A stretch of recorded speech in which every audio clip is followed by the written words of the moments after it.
bienvenue dans ce tuto pour WorldGuard. Donc comme pour WorldEdit, je vais vous expliquer comment faire la protection de zone. Donc nous allons tout de suite commencer. Donc tout d'abord, nous allons commencer la sélection de zone. Voilà.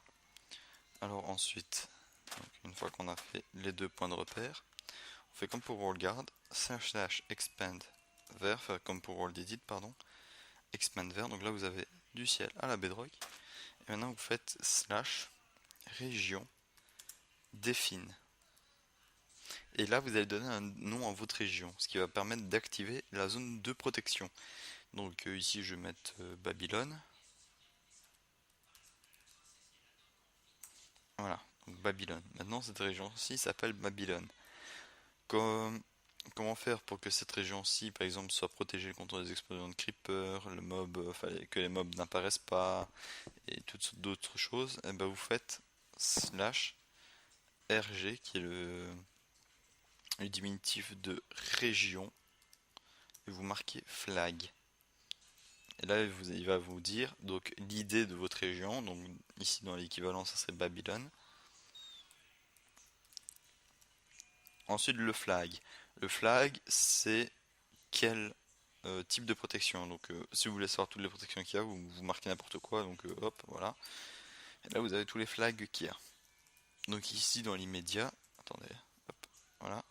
Dans l'immédiat, nous ce qu'on aimerait bien, c'est protéger contre, on va dire, allez, le PVP par exemple. Vous marquez région flag Babylone PVP. Là, si vous le faites, le PVP sera toujours activé. Pour désactiver le PVP, vous devez marquer Denis. Comme ça. Et là, il vous dira, voilà, flag PVP Denis. Ensuite, si vous voulez protéger contre les explosions de creeper ou la TNT, pareil, Denis. Et pour les explosions de creeper, c'est explosion, enfin, non, creeper, explosion. Voilà. Donc là, j'ai pas mis Denis, mais c'est pas bien grave.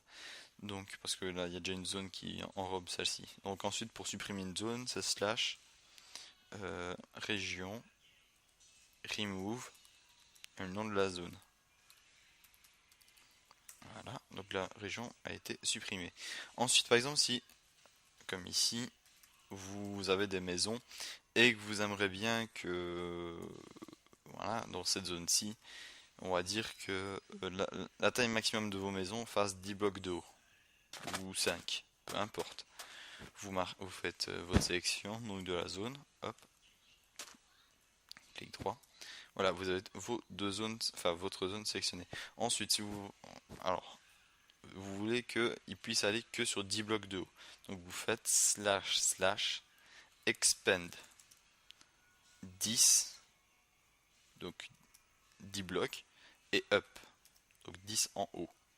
Et ensuite vous faites pareil, on va dire 5 down. Voilà, donc là, il pourra construire 10 de haut et sur 5 de bas. Donc ensuite, slash région défine, parcelle, bon vous mettez le nom que vous voulez, on va dire, ouais, parcelle tout court. Voilà. Ensuite, si vous voulez que cette région-ci soit admise dans la grande région qui protège toute cette zone, c'est tout simple. Bon, pour savoir les régions qu'il y a, vous faites slash région info. Oula, qu'est-ce qui se passe? Qu'est-ce qui se passe? Ah, non, rien. Parce que j'ai fait une modification de. Enfin, j'ai mis la mise à jour du plugin et je ne suis pas encore totalement habitué avec ce plugin. Donc, sinon, vous pouvez aussi utiliser la ficelle. Et pourquoi est-ce qu'il veut plus lui?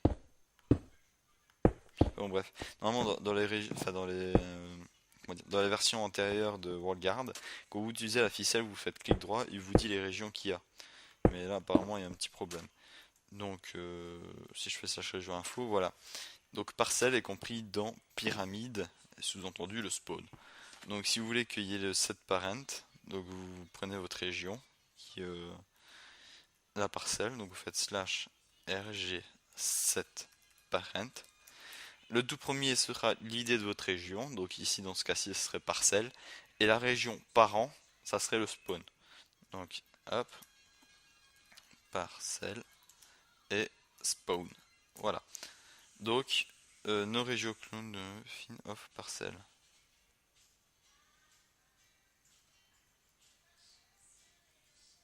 Ah ok, j'ai fait une faute dans l'écriture de parcelle. Super. Voilà, j'ai écrit par elle. Donc voilà, donc là maintenant il me dit Interstand set for région parcelle. Enfin par elle.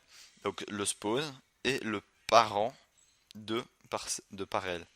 Donc voilà, donc maintenant quand une personne voudra venir construire dessus, il pourra construire que sur 5 de haut, enfin sur 10 de haut et sur 5 en bas. Ensuite pour admettre quelqu'un à cette région, vous faites slash rg, donc région, a downer. Et là, vous mettez le nom de la région, donc par rel, malheureusement que je me suis gouré, et vous marquez le nom de la personne. Donc je prends l'exemple Baber. Voilà. Donc là, maintenant, moi, je pourrais construire dans cette région, tandis que les autres ne pourront pas. Et donc voilà, si vous voulez supprimer une personne, vous faites slash rg remove member, si je me souviens bien. Non. Si, mais j'ai juste oublié le E. Remove member, voilà. Et là, vous devez marquer le nom de la région, donc par elle, et le nom de la personne. Hop, voilà. Update. Donc je ne fais plus partie de la région. Donc, je crois que j'ai tout dit. Donc il y a d'autres types de protection. Info, expand, fly, get member, set parent, load, save, remove, select. Redefined. Redefine, c'est pour remodifier le nom de la région. Donc slash région remove par rel. Hop, voilà. Hein. Ok. On va marquer RG. Voilà. Donc ben voici la fin de ce tuto. Donc il me semble que j'ai tout dit. Donc celui-ci n'était pas très long. C'était même plutôt simple. Et bon, pour la suite des flags qu'il y a, je vous laisse découvrir par vous-même. Il y a certains trucs qui me semblent logiques, comme build, qui est la construction, les pistons, qui vous permet de ne pas activer de piston. Oula. Et enfin, enfin, un que j'utilise aussi de temps à autre, c'est le use, donc USE, qui permet d'utiliser par exemple les leviers, les portes, etc. Si vous l'activez, plus personne ne pourra ouvrir de porte, d'utiliser le bouton ni de levier. Donc, ben voilà.